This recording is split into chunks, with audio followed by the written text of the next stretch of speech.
I'm Doug Bopst, personal trainer, best-selling author, and entrepreneur, and I'm on a mission to help others become the best version of themselves. So I'd like to welcome you to the Adversity Advantage podcast, where we will help you use obstacles, failures, and setbacks to give you that edge needed for success. I'll be interviewing people from all walks of life on how they overcame trials and turned them into triumphs. So please, sit back, relax, and get ready to be absolutely blown away by some of the wisdom and stories you're about to hear. Ethan, welcome to the podcast. Thanks for having me, Doug. I've been looking forward to this conversation. Me too. And, before we recorded, I was saying to you how much your work fascinates me. You're one of the world's leading experts on controlling the conscious mind. You run an emotion and self-control lab at the University of Michigan, and you have this incredible book called Chatter, where you go into all things how to, all on unpacking and learning about the inner voice inside of us and how to harness it in a way that it serves us and doesn't destroy us. Because I think a lot of times what happens is that inner voice can lead to self-destructive patterns. It can lead to turmoil, like you talk about, but it can also be our greatest asset and greatest ally. So I think a great place for us to start is we hear a lot about the importance of our thoughts and how they can become words and turn into actions. And we hear a lot about the mind and mindset and why it's important. But what I would like to know is, from your perspective as a scientist, what is chatter? What is the inner voice, and why is it so important to pay attention to? Great question. So let's start with the inner voice, because that's really um, the broadest concept that we're going to be talking about here. When I use the term inner voice, what I'm really talking about is silently using language to think about things that are happening in our life. We talk to other people using language. It turns out we also talk to ourselves using language. We do this a lot. And there are a variety of ways that we can do so. So at one end of the spectrum, we use our inner voice to keep nuggets of information active in our heads. So if I were to ask you to memorize a phone number and to do it silently. So repeat the following number, Doug: 2090501. Can you do that for me? Yep. Okay. Congratulations. You have just used your inner voice, and now you know my childhood phone number. So um, I've been giving that number out to a lot of people. So I hope they're not getting pranked. What I've just asked you to do is use what we call your verbal working memory system. This is a system of the human mind that allows us to keep information active in our heads, and we use it all the time. And your inner voice helps us do that, right? We use this verbal working memory to remember our to-dos, the things we have to do. We use our verbal memory when we're just engaged in a conversation where I'm trying to keep active in my head what you just said to me. I'm using working memory. So it's absolutely vital to our ability to navigate the world, and the inner voice factors into it. So we use our inner voice for that, but we also use it to do lots of other things, like to simulate and plan. So before I give a big talk, I'm often rehearsing what I'm going to say. In my head, I'm saying what I'm going to tell the audience, and then after I finish talking in my head, I'm imagining what the audience member, what question they're going to ask me. It's often a very obnoxious question. I'm simulating the worst case scenario, and then I'm responding to their question. Interestingly enough, the way I respond is usually not what I would do in reality. It has a more of a movie kind of superhero flair to it, but that's my inner voice. It's helping me do that. We use our inner voice to coach ourselves through problems, like when we're working on a hard task. Put your foot here, don't put it there. And most magical of all, we use this inner voice to really create a sense of our identity, our sense of who we are. So things happen in our lives that we don't really understand them. I'm rejected, I'm insulted. Why did that happen? What does that mean about me? What does that say about this other person? We use our inner voice to create these stories that help us understand who we are. Mm. So those are all the positive attributes, the positive sides of the inner voice. I like to think of it as a kind of Swiss Army knife of the mind. It's an incredibly valuable tool. But there is a negative side to the inner voice too, and that's what chatter is. Chatter is what happens when we experience a problem and we turn our attention inward to try to make sense of that problem, to try to work through it, right? So let's try to figure out, why did this happen? But rather than coming up with a clear solution, we end up ruminating and worrying and catastrophizing. End up getting stuck in a negative cycle of thinking and feeling that can make life, for lack of a better term, miserable. And it's a huge problem. Chatter is something that can influence our ability to think and perform well at work. It can create friction in our relationships with other people, and it can undermine our physical health. Um, and it's an example of our inner voice run awry. And the final thing I'll say is, if you think about the inner voice as a tool, just think about how do tools work. Think about a hammer. A hammer can be an amazingly useful tool. We use it to build homes and do all sorts of marvelous things. But in the wrong hands, if we use a hammer the wrong way, i.e., if I'm using a hammer because I'm not a very handy guy, it can be a massive source of destruction. And I think that scaffolds really nicely onto what we know about how the inner voice functions. Can be marvelously useful, but also quite destructive. Yeah, I appreciate you sharing all that. And I think you just gave a very simple overview of the inner voice and chatter and the great things it can do, and as well as the negative things it can do in a short amount of time. And I think I appreciate you doing that, because you're right. I think there's so many great things that can come from our inner voice. The visualization, the planning, thinking about how you're going to achieve something, guiding yourself when you're trying to complete a task. But I would argue that, or I would say that the people that have that point down aren't the ones that are probably going to want to listen to this podcast, because they're like, I've already got that. They're not the ones having the problems. I think the people who are really needing to hear this right now is the majority of people. And that inner voice, those thoughts turn to chatter, and people self-destruct, they self-implode, and it destroys their lives just from their inability to harness that voice. So what do you think causes people's inability to manage these thoughts, the inner voice? I know you've said in your book that childhood can play a role in it. Do you think that people's environment plays a role? Do you think the people they surround themselves with can impact how they talk to themselves? Or do you think it's just like randomly and it's genetic? No, it's a great question, and we don't know all the answers. We don't have all the answers to this question yet. The question being, what predisposes some people to experience chatter more than others? Yeah.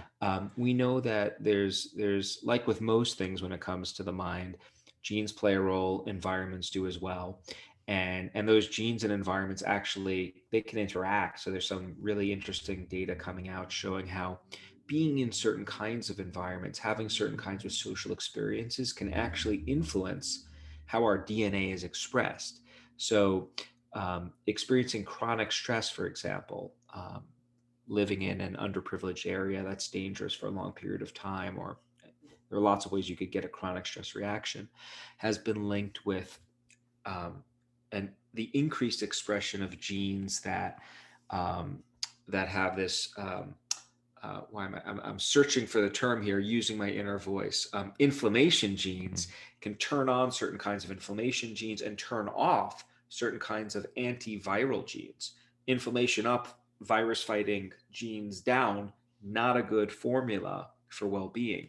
And so we're still learning so much about how genes and environments come together. We know that early life experiences can certainly shape how we talk to ourselves. Our caretakers, they give us instructions when we're young, and their voices can get inside of our heads and influence how we talk to ourselves. We also as kids influence our caregivers too. The direction goes both ways, which is something that we don't often talk about, but data bears that out. So we're exquisitely sensitive to our surroundings, our friends, our cultures, and they I like to use the idea of tuning. They tune how we talk to ourselves, but it's very flexible.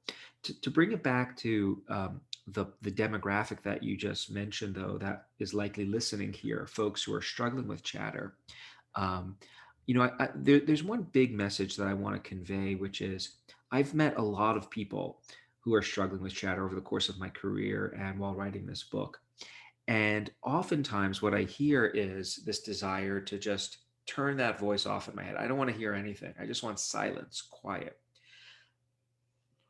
The data don't suggest that that is what we actually want to achieve.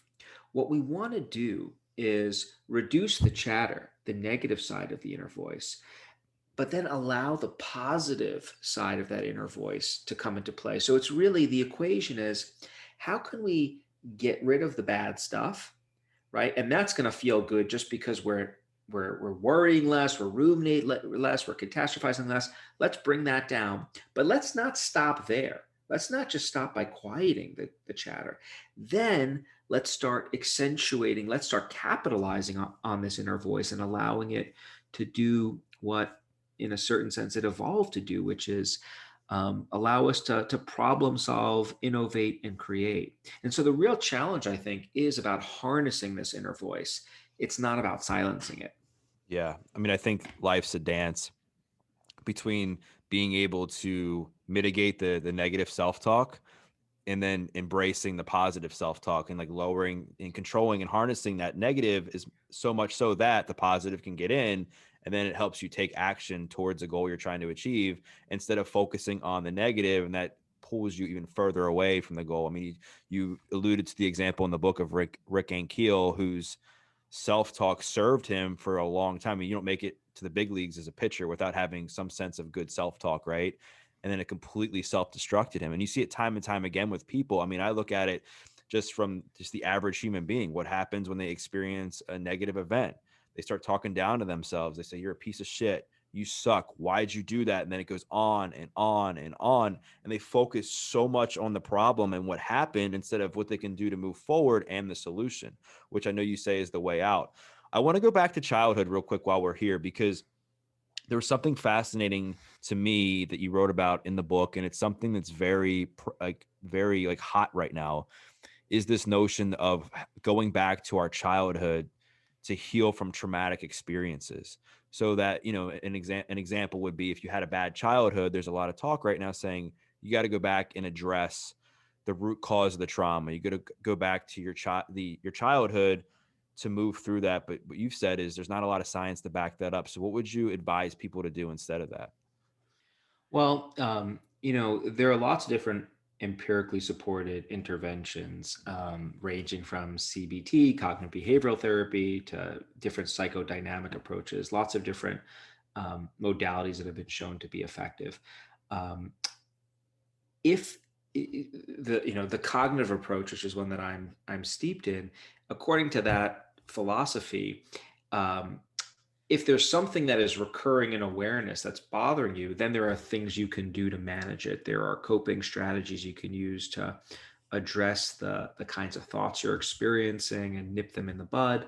Um, there, in some cases, are you might want to re-expose yourself to memories that are haunting you, to so that you learn that they're not something that you need to be afraid of. But the idea that we need to carte blanche across the board go back into our past to address these root causes of problems, um, that's not an idea that, at least as far as I'm aware, has a lot of evidence behind it. That's an older style approach that, um, yeah, can sometimes actually do some harm. So, Well, because you allude to in the book that when anybody is reliving or venting about negative emotions or negative experiences, it just puts them in a completely different frame of mind that can actually just have them focusing on the problem instead of focusing on the way out or the solution to help them grow and use that experience to better themselves. Is that the idea?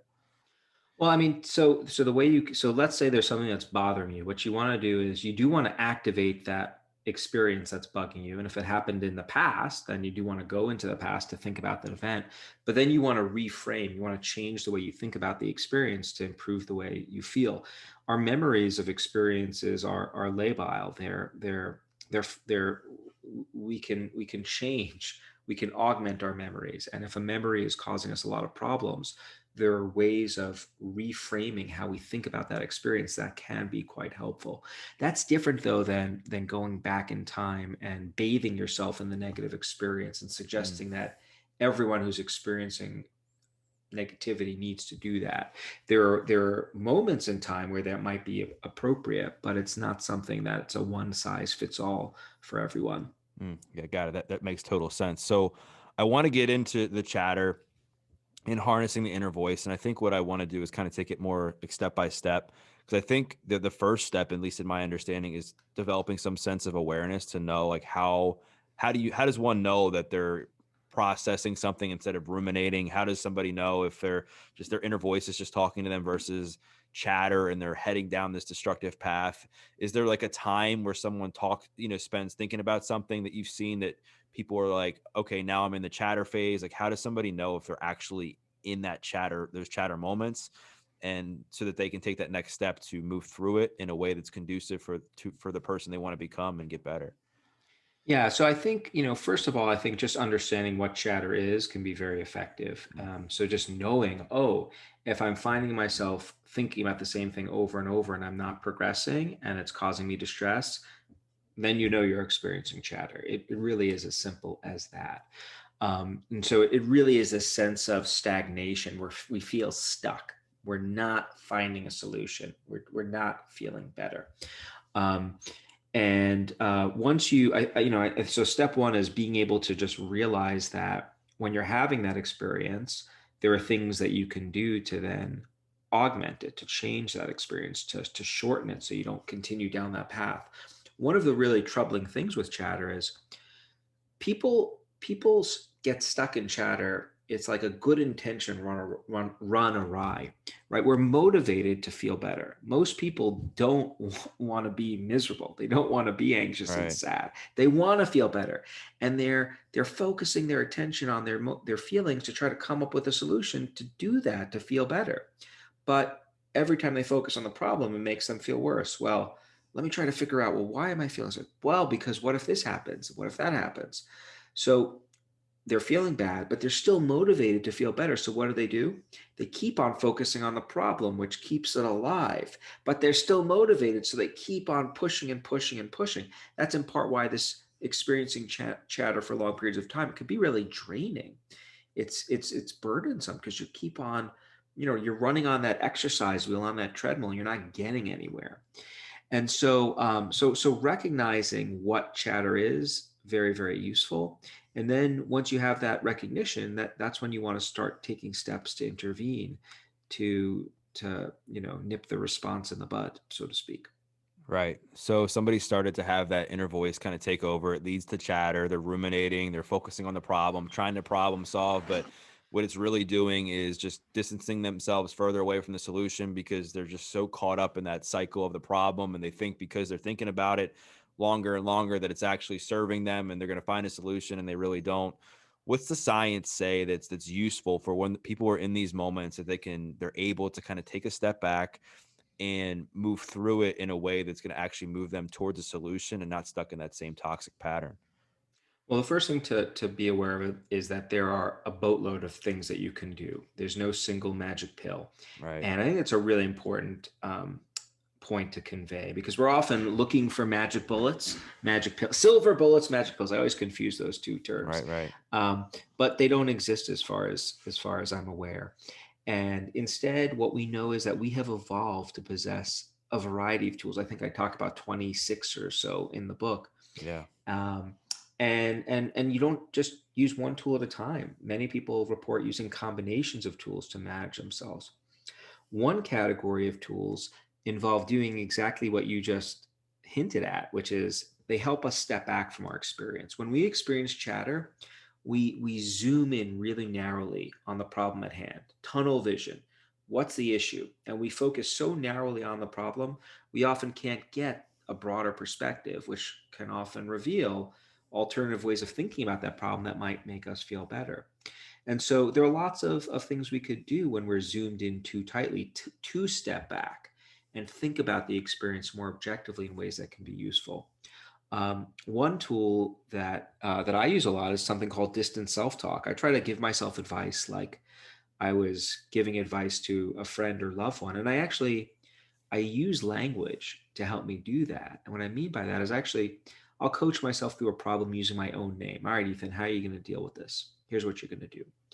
What that does is by using my own name, that automatically shifts my perspective. Most of the time that we use names, we use them when we're thinking about and referring to other people. So when I use my name to refer to myself, right, it's just automatic. It's like a psychological jujitsu move. It's switching the way I think about myself, and now it's like I'm advising someone else. And we know from lots and lots of research that it is much easier for us to give advice to others than it is to take our own advice. Yeah. So that's one thing you can do. Well, I was just gonna butt in really quick and say I think there's so much power when you hear your own name too, because it's Yeah, like you remember who you are, you remember your identity, and it's just like I don't know. There's something magical, I think, and especially like at least for me when I say my name, I'm like, come on, Doug, you got this. yeah, There's something in your mind that goes off. It's like you know what you do. Like don't forget who you are. yeah. No, I agree. And it's so distant self-talk, which we've done a bunch of research on. It's such a fascinating phenomenon to me because you see instances of people doing this throughout time unknowingly. I mean, like let's be straight with one another. It sounds a little hokey to talk to yourself using your own name, right? Like so if that's the case, though, why did Julius Caesar write an entire book about his previous conquests using his own name? Why did Malala Yousafzai, youngest person ever win the Nobel Peace Prize, when she found out that the Taliban were plotting to assassinate her? Why did she coach herself through her fear using her own name? Come on, all right, here's what you're going to do, Malala, if they come and get you. Why does LeBron James and Jennifer Lawrence and countless others do this? I think people stumble onto this tool somehow as they live their lives and they discover that it's useful. And what the science suggests that it is indeed helpful. Um, but importantly, it's just one of many things people can do. So just to give you one other example of a distancing technique, one that I think is particularly useful in the context of the pandemic, you could do something called temporal distancing. So when I think about the pandemic and how awful it is right now, that doesn't make me feel very good. I can end up experiencing a little chatter. And one way to counteract that is to travel in time in my head and think about how am I going to feel 6 months from now when we reach herd immunity and everyone's vaccinated, we're back to life as usual. When I engage in that mental time travel, when I get that temporal distance, I'm getting distance in time from what I'm feeling right now. That makes it clear that what I'm experiencing right now is temporary. It'll soon pass, and that gives me hope. And that's a powerful balm for the inner voice. And so that's another very easy to use distancing tool that folks can use. Yeah, because I think going back to talking to ourselves and the name thing traditionally, I think there's been a lot of association with talking to yourself and being like severely mentally ill, right? Yeah, And I think from what you said and you wrote about in your book, there's a lot of correlation between like the more you talk to yourself as a kid, the more emotionally developed you are. It's like it supports like it supports like your well-being. You're more emotionally healthy.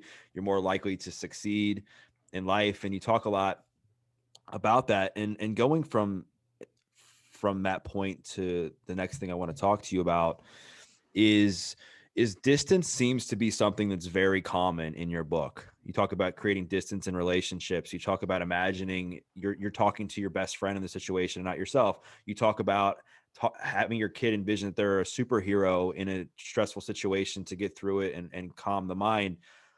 Like from a neurological perspective, what do you think it is about creating distance that makes it so successful in dealing with your emotions?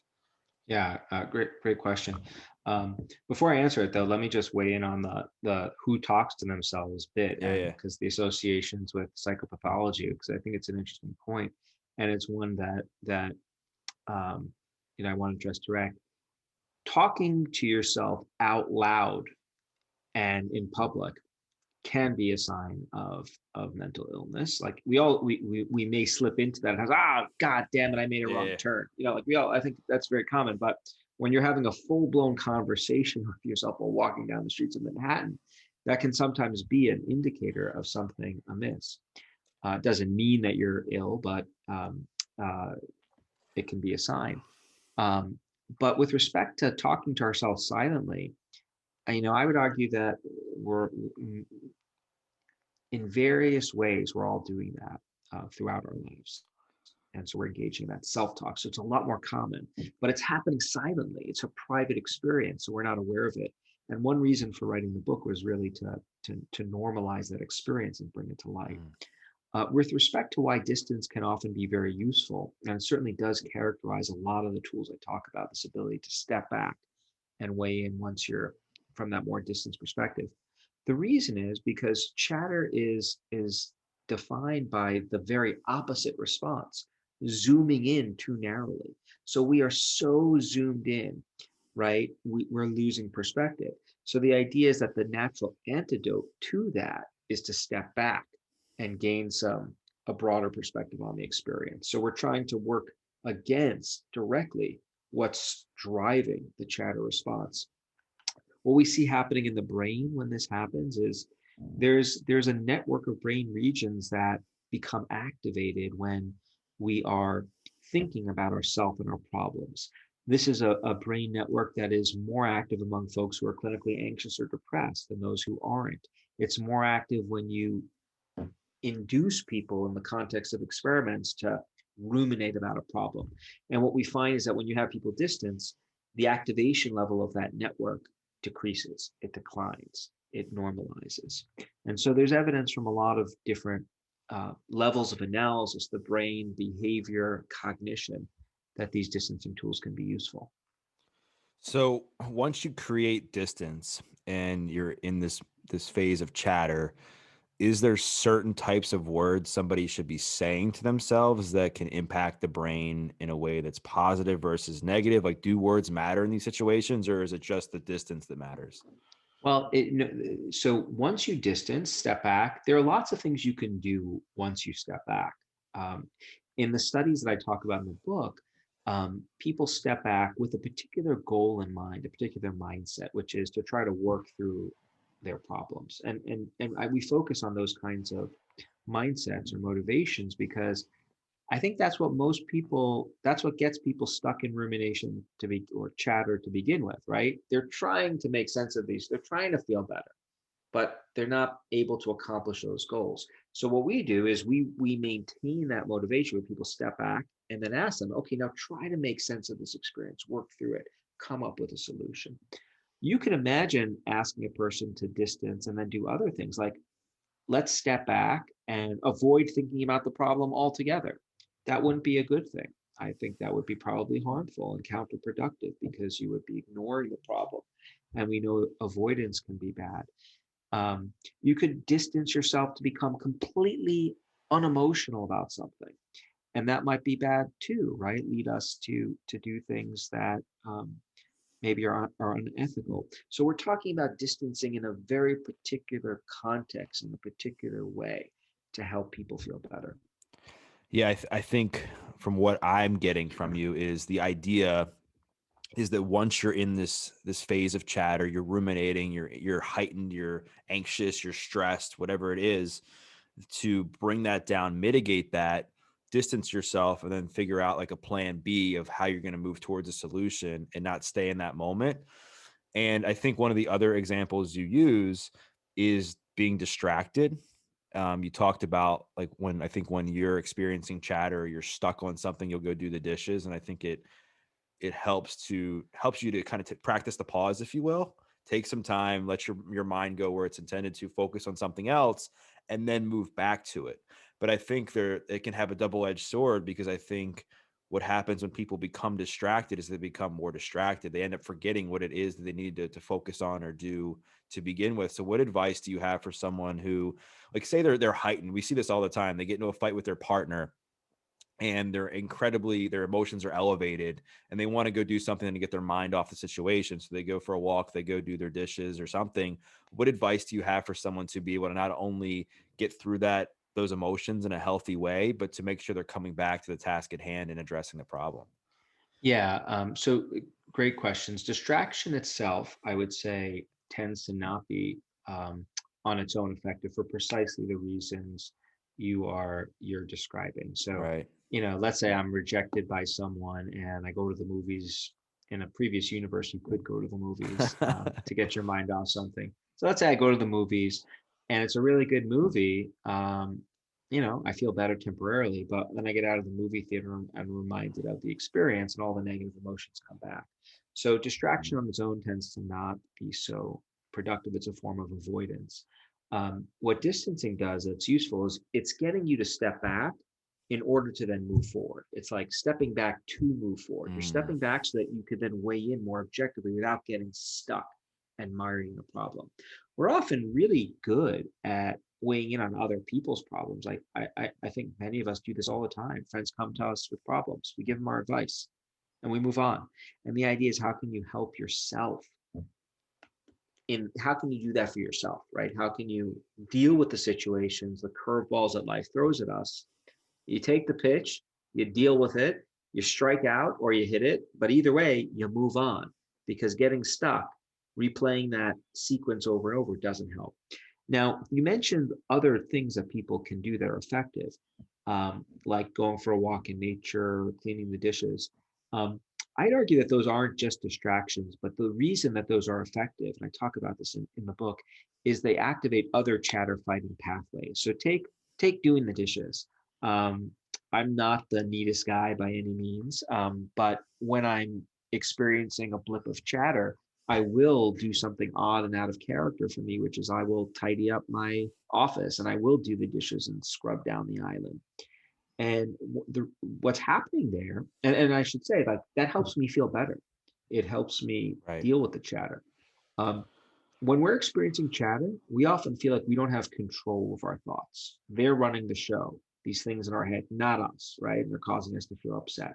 And that can be really, that can be a disorienting and uncomfortable experience. What we've learned is we can compensate for the lack of control we feel in our head by exerting control around us. So if I'm ordering my environment, like, that's me, I'm in charge, I'm putting things in order. And that gives us a sense of order and a feeling of being in control that can be really useful and make us feel better. This is why Rafael Nadal, reports engaging in elaborate rituals before he plays every tennis match. He said in an interview, the hardest thing he struggles to do on the tennis court is battle the voices inside his head. Crazy, right? Like, this guy's playing against the world's best athletes, and what he struggles with is his own head. And what he does to deal with that experience is he does these elaborate rituals, these very structured sequences of behaviors. And he says, controlling my world around me helps me control the chaos in my head. So that's how tidying up can help. Mm, Walking in nature can be another really useful tool. Um, One thing that does is it when we're walking in like a safe, natural space, it captures our attention without us having to work really hard. So it's not like we're working on a hard math problem. We're just gently fascinated by the beautiful world around us. And that's a way of recharging, essentially, after the rumination battle has taken place, which can feel so exhausting. And that can be useful for replenishing our attention to help us combat chatter with other tools once we're done. Looks like you wanted to ask something. well, I was just going to say, so would you say that these rituals, creating something, is that a proactive way to set yourself up to be able to harness the inner voice and mitigate Yeah, chatter as much as you can? yeah, totally. I think this is why a lot of teams have these rituals that they engage in before games, on the free throw line, on the golf course. These are tools that are being leveraged proactively to manage these kinds of experiences. And I would say that I would argue that for people, not argue, but I would say that people listening, if you're listening to this, rituals don't have to be anything insane, right? I think some great rituals to help harness the chatter, improve your response to stress, managing your emotions, or things like exercise, Yeah, keeping a gratitude journal, hanging out with people regularly that bring the best out in you, keeping some sense of spirituality that works for you, reading books, or something that you can focus on, that you can control, that you're bettering yourself, so that when life does happen and things are, you get stressed, you're exposing yourself to either stressful situations when you're in the gym or you're running or whatever it is, and you're practicing your ability to manage your emotions and control, um, or respond to the thoughts that come in your head in a way that's as healthy as possible. yeah. I mean, the key defining feature of a ritual, as at least in the science, in the literature, is it's a sequence of behaviors that have meaning that you do the same way each time. And so anything could fit in there, as long as it follows that structure. There are, of course, other kinds of rituals like cultural rituals, religious rituals that can also be useful. And some of those may have added value because you're often doing them with other people. So there's a sense of social connection that they bring. They often elicit like the experience of awe, which can be useful too. But there are lots of different kinds of rituals that can be helpful. Mm. I want to pivot into emotions and control. I think as humans, we want to be able to control everything, right? We want to be able to have tons of certainty in life and make sure everything's going to go the way as planned. And I know that you and I have talked before we recorded, and you were saying, you can't really control your thoughts. Like you might always think about a certain person or certain thing. Like you can't just tell your mind to stop thinking about it. But you said you can have some sense of control over your emotions. So, what are Yes. some ways that people can learn to control and manage their emotions when they're heightened, when they're stressed, so that it doesn't lead them down more self destructive patterns? Yeah. So, well, I think a lot of the tools I talk about in the book are Right. emotion regulation tools that can be very useful when I'm spinning out and chatter, over the pandemic, and I do temporal distancing. I think about how am I going to feel 6 months from now. That helps me rein in an emotion. That's controlling an emotion. When I find someone to talk to about an experience that's really skilled at not only empathically connecting with me, but also giving me the big picture, they're helping cool me down. That's another way of managing my emotions. When I do a ritual because I'm anxious about something, when I wash the dishes and clean up, that's helping me manage my emotions. So um, I think we as human beings are absolutely capable of controlling our feelings, of modulating them, of reining them in. We can make ourselves feel less angry, less anxious, less sad. Plug in the negative emotion you want. We can also do things to amplify positive experiences too. Like Right. think about an experience hanging out with my kids and where we had tons of fun at the beach and lots of things we can do. What's trickier to do is as you said before, to try to control the thoughts that just randomly pop up into our heads. If that's your goal, you're setting a really high bar for success because I don't know of any tools that exist to actually, make sure you're never going to experience that dark thought or that, a memory of this person or that. But once the thoughts are activated and driving emotions, there's a whole toolbox of techniques that we have at our disposal to control ourselves. So you would say that all the tools you mentioned in your book for dealing with the toxic thoughts and chatter are interchangeable with things like anxiety, heightened levels of emotion, stress, that sort of thing? Well, yeah, there's some. So chatter is what we call a trans-diagnostic risk factor for many different kinds of experiences. So what that means is you see chatter fueling both rage as well as anxiety as well as depression. And so a lot of these tools do work for many of these different kinds of emotional responses. But there are also question marks about, like, there are lots of different kinds of emotional experiences we can have. And there's no question that the various tools I talked about in the book have not been studied in the context of every possible emotional experience. And Right. so the real challenge I think that readers face and that scientists face too is there's more experimentation that needs to happen. Readers can do this on their own, self-experimenting. Scientists are doing this in the lab, where we're trying to see not only how do different tools work with different kinds of emotions, but critically, how do these different tools combine? What are the chatter fighting cocktails? And I hesitate to use the word cocktail here, but because we Yeah. often take cocktails for as an avoidance of some of these things. But you think about um, drug regimens to combat different kinds of physical disorders like heart disease. There are cocktails that we prescribe, right? Like you take 4 or 5 different medications, and my intuition is that it's combinations of several tools that people are going to find maximally effective for helping them manage chatter in their lives. And you got to figure out which of the tools that work best for you. I want to dive into one that is used by a lot of people, but you've said it's kind of one that can kind of get you in trouble, and that's venting or expressing yourself to other people. Hmm. And I think there's probably some sense of fine line between emotional dumping, where you're just talking to somebody for a few hours about your problems and you're not really getting to a solution, and having an approach where you're talking to somebody about your issues, your problems, and you're together with that person potentially working towards a path forward or a solution.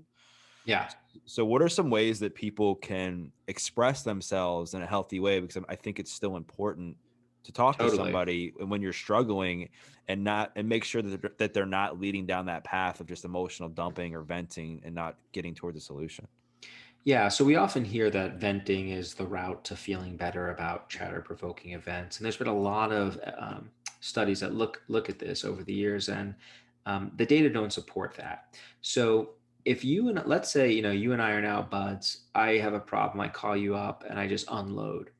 What that does is it makes you and I feel really close and connected. And so there is research showing that having people in your life that you can just express your emotions to, that strengthens friendship bonds, creates close social connections. But if all I do is tell you about what's bothering me and all you do is get me to dig deeper into this, oh man, what did that host say on the podcast? And you said what? I can't believe it, Ethan. We just ping pong back and forth. It's like throwing logs on a burning flame. You're just Mm. keeping the negative emotions active. What the best kinds of conversations do is they actually do two things. Let's say I'm seeking out advice from, or let's say I'm approaching someone else because I want help. I want to stop experiencing this chatter that's driving me nuts. Ideally, the person I find to talk to does let me express myself to a certain degree.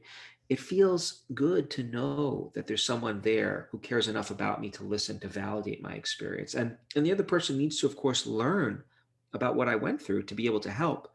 But after letting me talk a little bit about my emotions, at a certain point in that exchange, they start nudging me to go broader. So let's say you came to me with a problem. I learned about what happened to you. At one point, but hey, well, we might like, well, I've been in that situation. Here's how I've dealt with it. Or, Doug, you've interviewed countless professors and other folks, and you must have had obnoxious people on the show. How'd you deal with it in the past?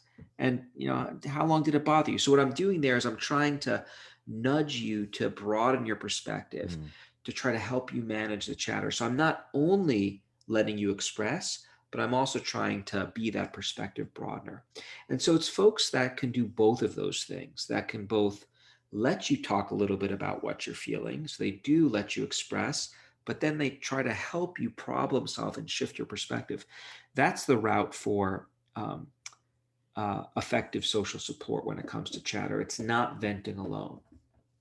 And I guess that also goes for social media too, that you see a lot of people, they use social media to display their chatter, to display their inner voice and vent. And if they get into a fight with somebody or they get passionate about something that's going on, they just go right to social media. That's their first level of Yeah. defense, right? Is that, how can that be destructive, and what's a good alternative for that? Is it journaling? Is it going for a walk in those moments versus just going right to social media? Yeah, I think, so social media is fascinating, right? Because it can both provide us with opportunities to get support when it comes to chatter. We've got all these friends and these networks who are in a position to advise us, but it can also get us into lots of trouble. Like when we say things on social media that we regret, we shouldn't have posted and it's out there forever, or when we're aggressive and bully other people, cyberbullying and trolling. So, a couple of things to keep in mind. The first thing is when we experience intense emotions, which tend to characterize chatter, we are strongly motivated to share those experiences with others, to talk about them. That's true for most negative experiences, not all, but for most. And this device I have here, this little smartphone, and social media, they provide us with this opportunity to express ourselves in the immediate aftermath of a negative emotion being triggered. Um, and that can be dangerous because one of the things we know about time is that as time goes on, our emotions tend to subside. So in the real world, if we went to like the pre-social media, pre-smartphone era, imagine you felt a really strong negative response. Someone insulted you at work and you couldn't wait to talk to someone about it. But guess what? You have to wait. You have to wait till you get home, or you could find someone to chat with. As you're waiting, time is tempering your emotions, right? And leading you to maybe relate differently to who you find to talk to about your experience than you would have if you were in the heat of the moment. And so I think one thing to be aware of is that you might say things on social media right after an emotion is triggered. You might not say the same thing if we're 2 or 3 hours later. And so keep that in mind. The second thing to keep in mind about social media is social media tends to strip away all of the constraints that might also inhibit us from saying ugly things to other people that might get us into trouble. So if I'm really upset at someone at work and I find them to talk and I confront them, I got their face in front of me. I could see how they're reacting to what I'm saying. And if I'm saying hurtful things, I'm registering that, right? There are these empathy cues that are built into how we communicate with other people directly that constrain my behavior. And social media tends to strip away those empathy cues, making it much easier for just an unfiltered rant. Mm. And I don't think you have to look very far to see what negative consequences that can have for folks on both sides of the equation. I think it can be hugely damaging for people who are just unloading, but it can also really affect the targets of the unloading too. Cyberbullying is a huge problem nowadays. So social media is something I think you need to be very careful about when it comes to chatter. I think it can be helpful if you're tapping into the right networks for support, but you want to be really strategic about how you use it. Yeah, from what I'm gathering from you, I think it can be a helpful tool, and I think it can be healthy to share your experience. But in the same conversation, I think it's important to practice some of the other distancing tools you talk about first. Maybe go for a walk, do the dishes, maybe work through the situation in your mind by distancing yourself or being that fly on the wall, or constructively talking to a friend. Then a few hours later, maybe you can come back and say, do I still want to share something on social media? And what I found in my experience, because I'll be the first to say there's been times where I've reacted emotionally on social media. I think we all have.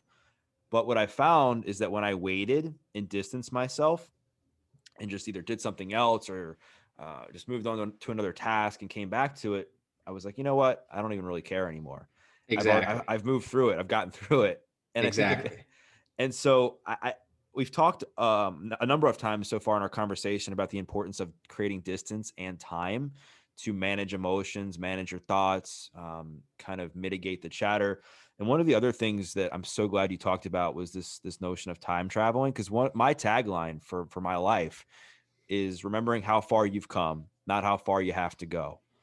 And you talked a lot about that in the book with in the context of journaling and just thinking about all the stuff that you have done in your life, where you've come, and how important that is to feel better about yourself. What does the science say with regards to why it's so crucial and important to time travel and focus on the things that you have done in your life versus all the stuff you haven't?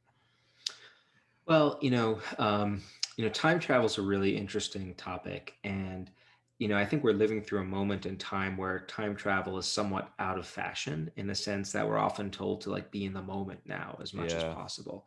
And I got nothing against being in the moment; like I love it at certain times, but it is not my goal to always be in the moment. And the reason for that is the human brain evolved to allow us to travel in time. This is like a feat of evolution that we are not just always in the moment responding to things that happen to us. We can actually go into the past, savor our victories, learn from our mistakes. We could travel into the future. We could fantasize about potentials, about future possibilities. Like, this is an amazing skill. This is an amazing thing we possess, this thing being the mind and our ability to travel in time. What often happens with time travel is chatter, right? Like we jump into the mental time travel machine to work through why we're feeling upset about things we did, or to like we're worried about things in the future, and the mental time travel machine gets stuck. It's like we Right. get stuck Right. in the past, we get stuck in the future. So one solution that people advocate is, okay, well, just stay in the present when that happens, right? And sure, you can do that, and that can be productive at times, but I think we have more possible ways of intervening. So what I'm trying to advocate is, let's not let's not just stop time traveling. Let's figure out how to do it more effectively. How do we empower people to travel in time without getting stuck? And that's what the book is all about. That's what those tools are about. And there's no question, there's a lot of data showing that um, if people can flexibly go back and forward in time, that they can benefit from it. And journaling is one way of doing that for sure. Yeah, I think it's so beneficial. And I think, like you said, there's a way to do it and there's a way not to do it. I think we were talking earlier about just the problems that come with just focusing solely on your past. Because when you do that, you're not able to make that transition to say, okay, like, what have you learned? How far have you come? What things have you done? How have you changed from those moments to where you are now? And the same thing goes for the future. If you're constantly focusing on the future and saying, yeah, I know my life's going to be better 5 years from now, and you focus on what it's going to look like and all that, and you stay there, then you forget to focus on, okay, like, well, how am I going to get there? How am I going to actually move through all of this? So I think, like you said, there's a way that it can be constructive and not destructive and not destructive. And that goes back to, okay, like, how can you move through, how can you use these moments of time interchangeably? How can you transition from the past to the present and from the present to the future, and so on and so forth? So we've taken a lot of time to talk about mitigating chatter and how to get out of the slump when you're in these toxic thoughts, these negative patterns of bad thoughts, bad behaviors that go on in your mind. I want to talk now about, as we close our conversation, like, how you can use your inner voice to your advantage. So let's just say there's no chatter and all you're left with is just you're flatlined. What are some things people can do to use their inner voice that's inside of them to make sure so that it can be used to better their life and get better each and every day? Well, I think use it to simulate and plan. And I mean, this is incredible. I couldn't imagine like living life without being able to like think about what are the tasks that lie ahead. How am I going to respond and put myself in that experience, and then rehearse what's going to happen. What am I going to say and do? Use that inner voice to control yourself. Use it to, like we often think of control as something we do when we're stuck, but control can be really helpful for persevering and thriving. So, I was on vacation and I went to play mini golf with my kids and family in of course, socially distanced, responsible way. I'm not a golfer. I'm not a mini golfer either, but I'll tell you what, I was motivated to do well on that mini golf game because there was family pride involved. And so I use self-talk there to like, all right, Ethan, hit the ball, like coach myself through the act without getting stuck about, oh, am I squeezing the racket too tight, the club. You see, you could tell I'm not a golfer by the fact that I call the thing a racket and not a club. Um, so, I would say your inner voice is going to come online naturally as you navigate your life. I wouldn't try to overthink it too much. Use that voice to make sense of your experiences and storify your life. Use it to control yourself. Use it to rehearse things. If those are the contexts in which your inner voice is perking up, you're doing really well because you're using a tool that is serving you well. I think you want to just get people in that space, and then they should be doing just fine. If they find themselves going down the chatter rabbit hole, use the tools we talk about in the book to get out of it, to free up this tool for these other purposes. Yeah, that makes total sense because, like you said, like, your inner voice is always going to be there. I think you said in the book we have like 4,000 thoughts that go through our head a minute or something like that. Is that Well, we're, true? well, yeah, yeah, we're So, capable. We're capable of talking to ourselves much quicker than we can talk to other people out loud. And the reason for that is we don't always talk to ourselves in full sentences, right? We talk to ourselves sometimes in a more compressed speech, right? And like it's kind of like, imagine sometimes you take notes and you understand the meaning of those notes, written notes. So we're often thinking to ourselves in notes, and it's the equivalent of many, many words per minute. So we can talk to ourselves really fast, and that serves us really well. no, that makes sense. Sometimes, not others when it's chatter. Yeah, yeah, yeah. That makes total sense. And so the last thing I wanted to ask you when it comes to self-talk and positive self-talk, is there any time where positive self-talk can be destructive? Like, toxic positive. There's a lot about toxic Yeah, totally. positivity. I think the question shouldn't be about it's, chatter is different from negative self-talk. Mm. Chatter is, again, this kind of perseveration over negative things, getting stuck in the thought loops which go over and over and over again.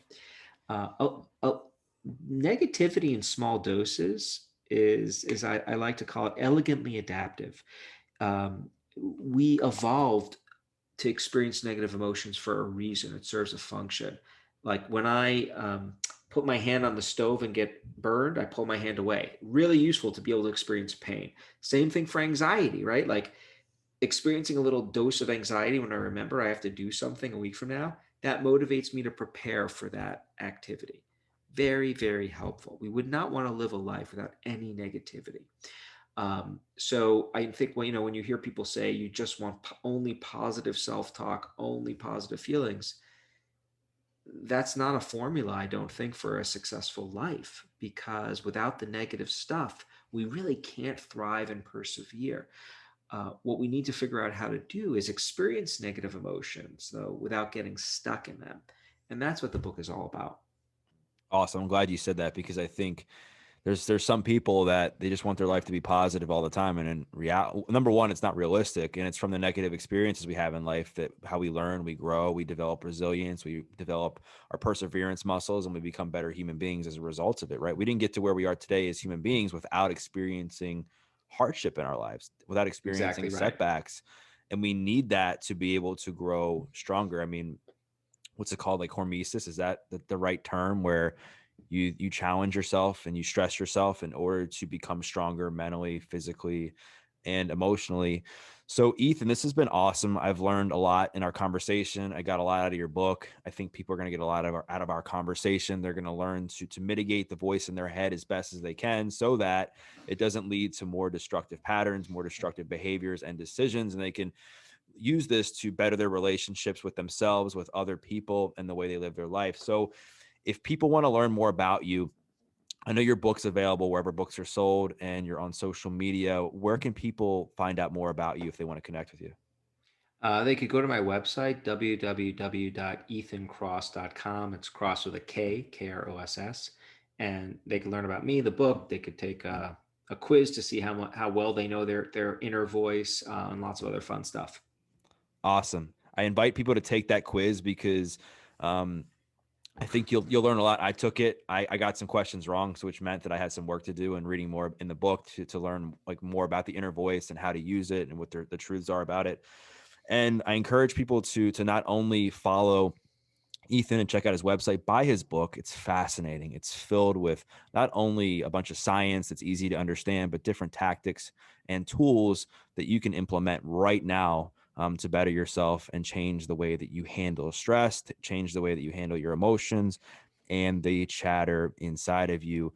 So once again, wanted to thank you for listening to this episode of the Adversity Advantage. I'm your host, Doug Bopst, and we'll see you next time.